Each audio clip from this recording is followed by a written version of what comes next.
पहिल्या देवाच्या पराक्रमाची कल्पना तुला आणत आहे.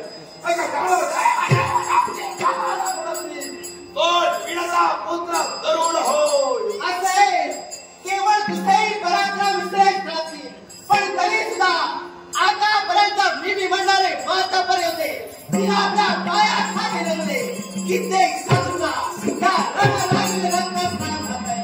आता मी तुला आभार देते त्या बर्दोनी माखाली तुझा प्रत्येक आवाज या वेळी स्वीकारण्यासाठी मी तत्पर होईल. पण यासाठी एक ध्यान ठेव, या ठिकाणी आरक्षणच्या रणकुंडात कुणी ढोकण्याचा प्रयत्न तू करताय. यावेळी स्त्रीला म्हणता कोण माणूस मारल्याशिवाय मग माझा मानवी गती एवढा पोराने सामर्थ्य नक्की तुला दाखवून दे. मी सुद्धा पुढे भक्तावरचा भोगता नव्हे, काटेवरचा सुतेचा मूर्तिवरचा शास्त्रार आणि ते तुझ्या वाचनासाठी असणारा सामर्थ्य मी निश्चित करू. मग मुखाचा वंशना मी फुका बाळाचा मग हा दुसरा डाव माणूस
स्वामी महाराज सांगत होते मला मानलेल्या बंधूचं रक्षण